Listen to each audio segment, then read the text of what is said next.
ملے گی، ایک اچھا بیٹا، پہلی شکل ہے اچھا بیٹا.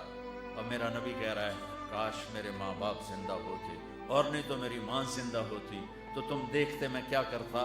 میں عشاء کی نماز کے مصلی پہ ہوتا اور میں سورۃ فاتحہ پڑھ رہا ہوتا، اور ادھر سے میرے گھر سے میری ماں مجھے کہتی محمد، تو میں ماں کے لیے نماز توڑ دیتا. میں ماں کے لیے نماز توڑ دیتا. اور میرے نبی سے پوچھا گیا یا رسول اللہ قیامت کب آئے گی؟ یہ بچیاں غور سے سنیں، سارے سنوں پر یہ خاص طور سے سنیں. آپ نے کہا اللہ کو پتہ ہے. کہ یا رسول اللہ کوئی نشانی بتا دیں. تو آپ نے کہا جب بیٹیاں بھی ماؤں کو ذلیل کریں گی تو قیامت آئے گی. جب بیٹیاں بھی ماؤں کو ذلیل کریں گی تو قیامت. ان تلد الامۃ ربتہا، جب ماں کے ساتھ بیٹیاں نوکر جیسا سلوک کریں گی، نوکرانی جیسا سلوک کریں گی، تو قیامت کے نکارے پہ چوٹ پڑ کے رہے گی. یہ نہیں کہا جب کفر پھیل جائے گا اور جب اسلام مٹ جائے گا. اس حالانکہ قیامت تو اس وقت آئے گی جب دنیا میں ایک مسلمان باقی نہیں رہے گا. یہ واقعہ کی سنگینی کو بتانے کے لیے فرمایا جب ماؤں کو ذلیل کیا جائے گا قیامت آ جائے گی. میرے نبی نے فرمایا عمر تیرے دور میں ایک شخص آئے گا اویس، اس کا قبیلہ ہوگا مراد، آگے سب کاسٹ ہوگی قرن. اویس بن عامر، اسے دعا کروانا، وہ کالے رنگ کا ہوگا، چھوٹے قد کا ہوگا، اور اس سے دعا کروانا. دعا تو بھی کروانا، علی تو بھی کروانا. علی اور عمر اویس ان کے لیے دعا کریں. انہوں نے پوچھا یہ کیوں؟ کہ اس نے ماں کی خدمت کر کے اللہ کو اتنا راضی کر دیا ہے، جب وہ ہاتھ اٹھاتا اللہ خالی نہیں لوٹاتا. اللہ کی قسم عمر و علی کو اویس کی دعا کی ضرورت نہیں تھی. امت کو پیغام دینا تھا کہ مائیں ذلیل ہو رہی ہیں آج، اور باپ جوان اولاد سے چھپتے پھر رہے ہیں. تو میرے رب، میرے نبی نے یہ آگے پیغام دینا تھا کہ نبی ہو کر، رسول ہو کر کہہ رہے ہیں کاش ماں ہوتی تو میں اس کے لیے نماز توڑ دیتا. آپ کو 8 عورتوں نے دودھ پلایا والدہ سمیت، ان میں ایک ایمن بھی ہے، آپ کے والد کی باندھی. تو گھر میں تشریف فرما تھے، ایمن بیٹھی تھی حضرت عائشہ.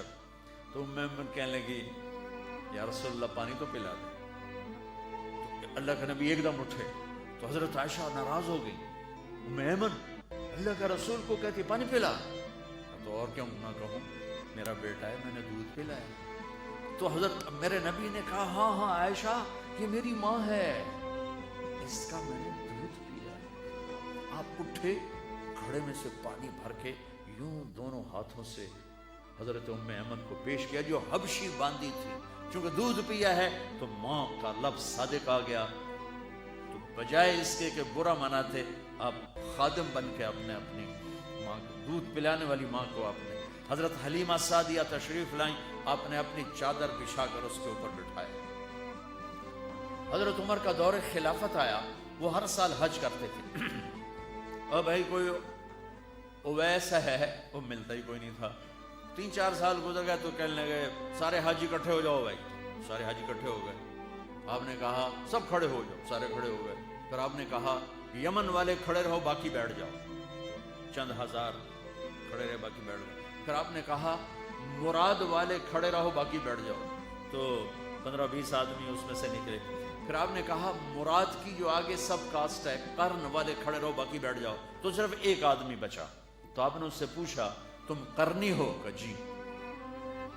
اویس کو جانتے ہو؟ کہ جی میرے بھائی کا بیٹا ہے. وہ تو تھوڑا سا ایسی ہے دیوانہ سا، آپ کیوں پوچھ رہے ہیں؟ تو حضرت عمر رونے لگے. کہا وہ نہیں تو دیوانہ ہے. کدھر ہے؟ کہا جی عرفات گیا ہے اونٹ چرانے.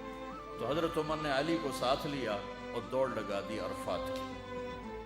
وہاں گئے تو حضرت اویس ایک جھاڑی کے نیچے نماز پڑھ رہے تھے. یہ دونوں حضرات آ کے بیٹھ گئے. انہوں نے محسوس کیا 2 بندے آ گئے، نماز مختصر کر دی. حضرت عمر نے پوچھا کون ہو میرے بھائی؟ کہا جی مزدور ہوں. تمہارا نام کیا ہے؟ کہا جی اللہ کا بندہ. کہا ارے بھائی وہ تو سبھی اللہ کے بندے ہیں، تیری ماں نے تیرا نام کیا رکھا ہے؟ کہا تم کیوں پوچھ رہے ہو؟ انہیں تو پتہ ہی نہیں تھا کہ عمر ولی. کیوں بھائی تسی کون ہو انٹرویو کرنے والے؟ تو مولا علی نے کہا یہ ہیں عمر بن خطاب امیر المومنین اور میں ہوں علی بن ابی طالب.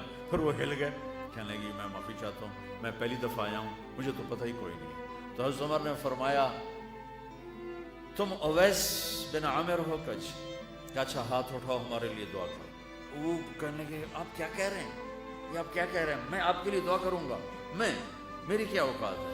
کہا ہاں ہمیں ہمارے نبی نے فرمایا تھا۔ عمر،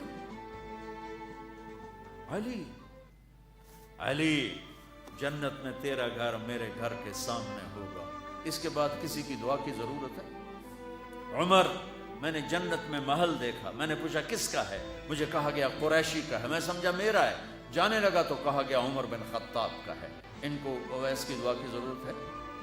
میدان عرفات میں 1.25 لاکھ صحابہ کے ساتھ آپ اونٹ پہ تشریف فرما ہے، اونٹنی پر، تو آپ نے فرمایا اس وقت میرا اللہ میرے صحابہ پہ فخر کر رہا ہے اور عمر پہ خاص طور پہ فخر فرما رہا ہے۔ ہمیں پیغام دینا تھا، آنے والے زمانوں میں یہ ہونا تھا۔